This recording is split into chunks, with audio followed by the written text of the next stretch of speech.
Hello and welcome to Two-A-Day on your Packer Link Up. Today is Sunday, August 24th, and you're watching the 10 o'clock edition. Well, with not a lot of news out there, we're going to move to some views. This is a news and views video blog. So I'm just going to ask a question. Is anybody else out there worried about what has happened to A.J. Hawk? Is it just me, or have we heard nothing of what this injury really is that has had him sidelined for 2 weeks now? He's not practicing, that I've heard. He's not playing for 2 games, and we have no idea what's going on with this guy. A.J. Hawk is a very vital component with that weak side linebacking position of the success of our defense, and maybe it's just that it's nothing, but it seems like, Greg Jennings, we at least kind of knew what was going on, where he was at. Ryan Grant, we find out where he's at. AJ Hawk, he isn't interviewed. Coaches, it seems like they've stopped asking Coach McCarthy. I want to know what's going on with this guy because it makes me wonder if that injury isn't more serious than we were led to believe. I would love to think that no news is good news and that the reason we're not hearing anything is because, hey, there's nothing to talk about. He's going to be back. He's going to open up with the game against the Vikings, and everything's going to be just absolutely hunky-dory.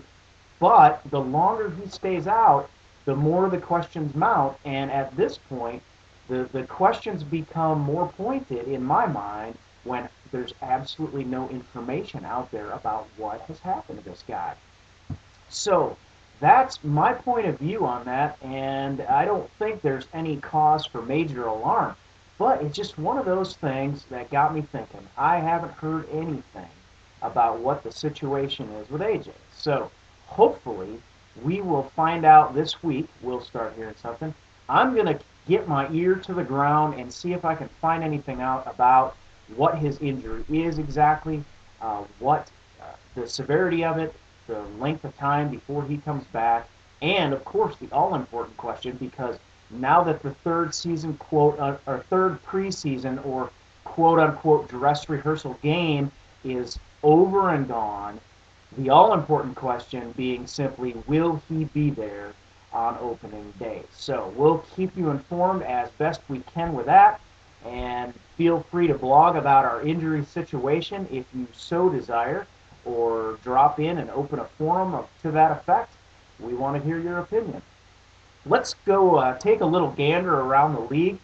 There was other preseason action, of course, that I want to keep us all up to date on, and then we'll focus in maybe a little bit more specifically on the NFC North team. So just to go through the scores, the Cardinals played the Raiders. Cardinals won 24-0 in that game, a game in which the Raiders saw key starters eliminated one by one. They were just going down, starting from the first opening kickoff. They lost their starting fullback, and it just seemed to go downhill for them. So 24-0 Cardinals over the Raiders. Rams beat the Baltimore Ravens by a score of 24-10. The Saints over the Bengals 13-0. That's an interesting score because, of course, we played the Bengals and the Saints put 13 on them and kept them at a goose egg in their column. So Jaguars 23-17 over the Buccaneers. Redskins going down to the Carolina Panthers by, get this, 47-3. The Panthers over the Skins. Dolphins 24-0 over the Kansas City Chiefs. This is another point of interest. The Jets beat the New York Giants 10-7. I think I made mention of that in the earlier edition of this podcast. Texans go down to the Dallas Cowboys. So I believe that's the first win of the preseason also for the Dallas Cowboys, 23-22. So Dallas just squeaking past their other in-state opponent. Tennessee goes down. Atlanta Falcons beat them by a score of 17-3, and the Eagles fans are happy. The Eagles beat the almighty New England Patriots 27-17. In our division, we saw the San Francisco 49ers over the Chicago Bears. I also made mention of this score. They put up 37 on the Bears. So we lost. They put 36 on us. They put 37, or I think they put 34 on us. They put 37 on the Bears, but the Bears put up 30 on them. So San Francisco beating the Bears 37-30. Vikings, Adrian Peterson gets on the field. Did not look incredible in what I saw of that game. Vikings win that game by a score, or I'm sorry, the Steelers won that game by a score of 12-10. Brian Leftwich, 16 of 23 for 129 yards, and that's, I mean, I said Byron, I think, but Byron Leftwich playing for the Steelers now. 16 of 23 for 129 yards. Mendenhall, 15 carries for 79 yards. For the Minnesota Vikings, Gus Frerotte with a fairly good showing, 13 of 19 for 133 yards. And Allison, 5 runs for 56 yards. I don't know what happened to Adrian Peterson. I think he may have been pulled out early, but he was playing early in that game, so I don't suspect that he is injured. I imagine that he was just pulled out fairly early, and Allison got more carries.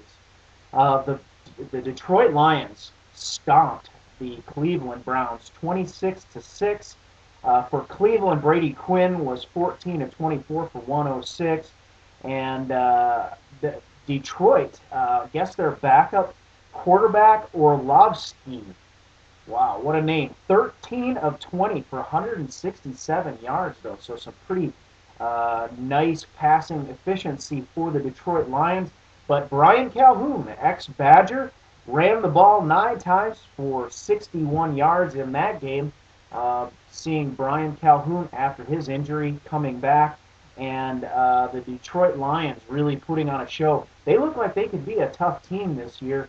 Their defense is aggressive, and if they're if they develop some balance on their offense where they're not relying on the pass all the time, but they have Calhoun or their start. I don't know if Calhoun is their starter now, but if their running back can open up keep the defenses honest, and they can balance their passing attack with the run, and offense obviously is now capable of putting points on the board.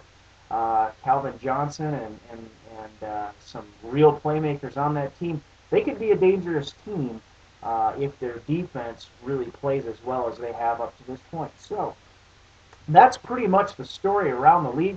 Of course, I mentioned some of the major injuries that happened for major superstars in the league in the earlier podcast, but also I believe Carson Palmer got railed. The Bengals quarterback broke his nose, was bleeding all over, and so I don't know what his status is. It's a broken nose. I suspect, if it was Brett Favre, he'd have played the rest of the game.